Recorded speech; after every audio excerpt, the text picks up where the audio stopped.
بسم اللہ الرحمن الرحیم۔ جن لوگوں نے کفر کیا اور اللہ کی راہ سے روکا، اللہ نے ان کے اعمال برباد کر دیے، اور جو لوگ ایمان لائے اور اچھے کام کیے اور اس پر بھی ایمان لائے جو محمد پر اتاری گئی ہے، اور دراصل ان کے رب کی طرف سے سچا دین بھی وہی ہے، اللہ نے ان کے گناہ دور کر دیے اور ان کے حال کی اصلاح کر دی۔ یہ اس لیے کہ کافروں نے باطل کی پیروی کی اور مومنوں نے اس دین حق کی اتباع کی جو ان کے اللہ کی طرف سے ہے۔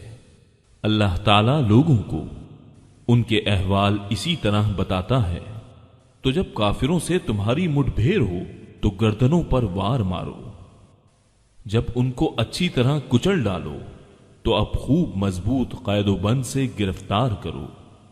پھر اختیار ہے کہ خواہ احسان رکھ کر چھوڑ دو یا فدیہ لے کر، تاکہ وقتیہ لڑائی اپنے ہتھیار رکھ دے۔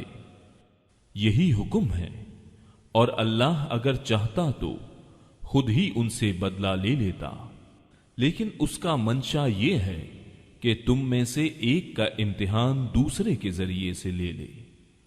جو لوگ اللہ کی راہ میں شہید کر دیے جاتے ہیں، اللہ ان کے اعمال کو ہرگز ضائع نہ کرے گا، انہیں راہ دکھائے گا اور ان کے حالات کی اصلاح کر دے گا، اور انہیں اس جنت میں لے جائے گا جس سے انہیں شناسا کر دیا ہے۔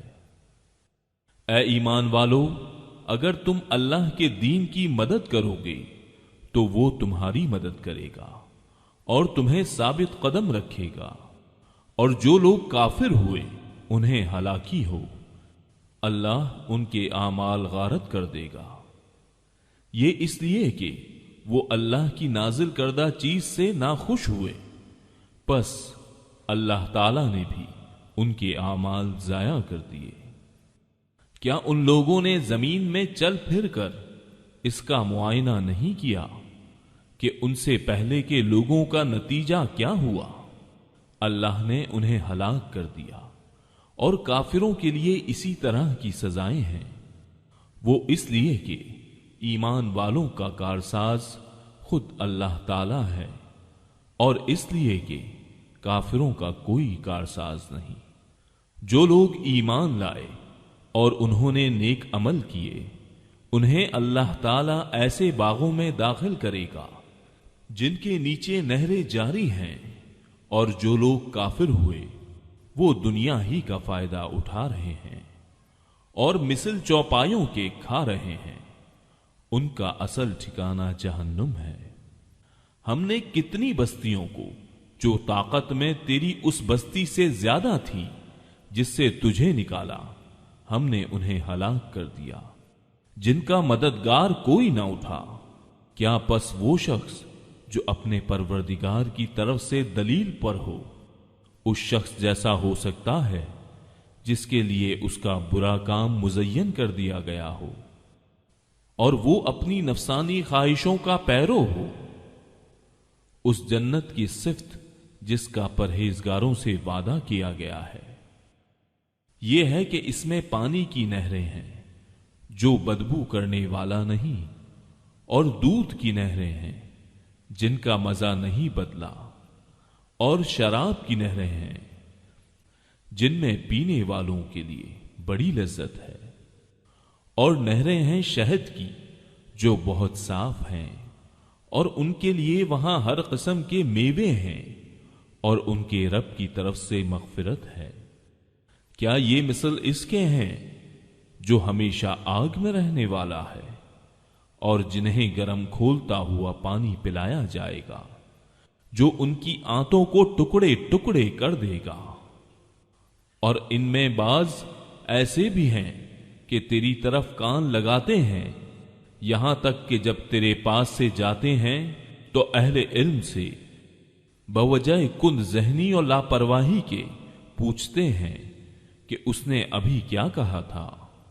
یہی لوگ ہیں جن کے دلوں پر اللہ نے مہر کر دی ہے اور وہ اپنی خواہشوں کی پیروی کرتے ہیں، اور جو لوگ ہدایت یافتہ ہیں اللہ نے انہیں ہدایت میں اور بڑھا دیا ہے اور انہیں ان کی پرہیزگاری عطا فرمائی ہے۔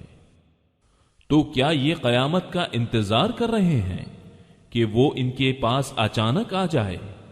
یقیناً اس کی علامتیں تو آ چکی ہیں، پھر جب کہ ان کے پاس قیامت آ جائے انہیں نصیحت کرنا کہاں ہوگا۔ سو اے نبی، آپ یقین کر لیں کہ اللہ کے سوا کوئی معبود نہیں، اور اپنے گناہوں کی بخشش مانگا کریں، اور مومن مردوں اور مومن عورتوں کے حق میں بھی اللہ تم لوگوں کی آمد و رفت کی اور رہنے سہنے کی جگہ کو خوب جانتا ہے۔ اور جو لوگ ایمان لائے وہ کہتے ہیں کہ کوئی سورت کیوں نازل نہیں کی گئی؟ پھر جب کوئی صاف مطلب والی سورت نازل کی جاتی ہے اور اس میں قتال کا ذکر کیا جاتا ہے تو آپ دیکھتے ہیں کہ جن لوگوں کے دلوں میں بیماری ہے وہ آپ کی طرف اس طرح دیکھتے ہیں جیسے اس شخص کی نظر ہوتی ہے جس پر موت کی بے ہوشی طاری ہو۔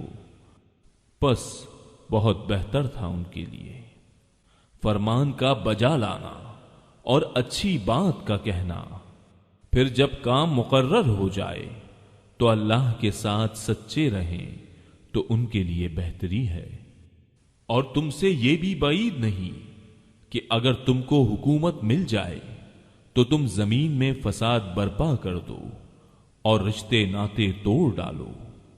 یہ وہی لوگ ہیں جن پر اللہ کی پھٹکار ہے اور جن کی سماعت اور آنکھوں کی روشنی چھین لی ہے۔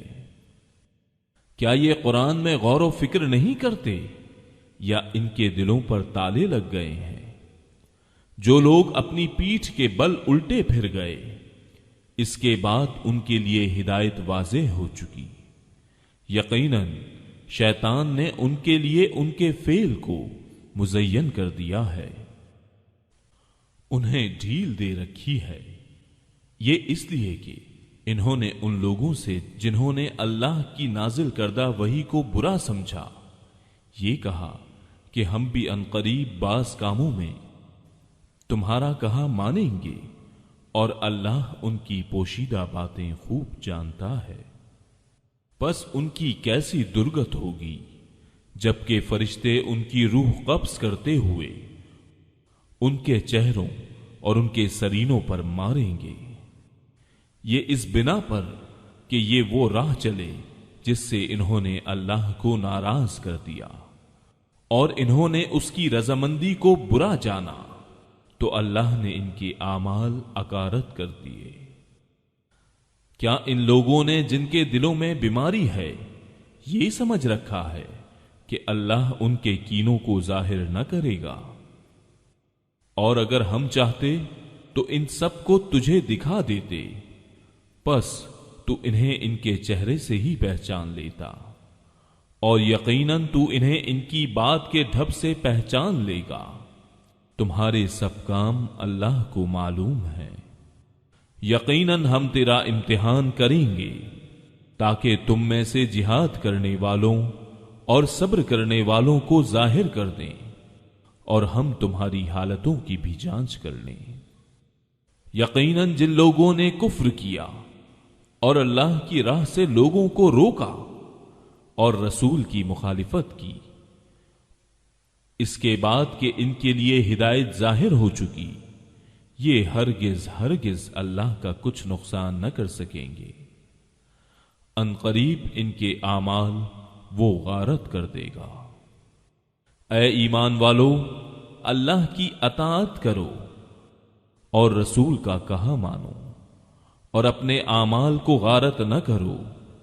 جن لوگوں نے کفر کیا اور اللہ کی راہ سے اوروں کو روکا پھر کفر کی حالت میں ہی مر گئے، یقین کر لو کہ اللہ انہیں ہرگز نہ بخشے گا۔ پس تم بودے بن کر صلح کی درخواست پر نہ اتر آؤ جبکہ تم ہی بلند و غالب رہو گے، اور اللہ تمہارے ساتھ ہے، ناممکن ہے کہ وہ تمہارے اعمال ضائع کر دے۔ واقعی زندگانی دنیا تو صرف کھیل کود ہے، اور اگر تم ایمان لے آؤ گے اور تقوی اختیار کرو گے تو اللہ تمہیں اجر دے گا، اور وہ تم سے تمہارے مال نہیں مانگتا۔ اگر وہ تم سے تمہارا مال مانگے اور زور دے کر مانگے تو تم اس سے بخیلی کرنے لگو گے، اور وہ تمہارے کینے ظاہر کر دے گا۔ خبردار، تم وہ لوگ ہو کہ اللہ کی راہ میں خرچ کرنے کے لیے بلائے جاتے ہو تو تم میں سے بعض بخیلی کرنے لگتے ہیں، اور جو بخل کرتا ہے وہ تو دراصل اپنی جان سے بخیلی کرتا ہے۔ اللہ تعالی غنی ہے اور تم فقیر اور محتاج ہو، اور اگر تم روگردان ہو جاؤ تو وہ تمہارے بدلے تمہارے سوا اور لوگوں کو لائے گا جو پھر تم جیسے نہ ہوں گے۔ صدق اللہ العظیم۔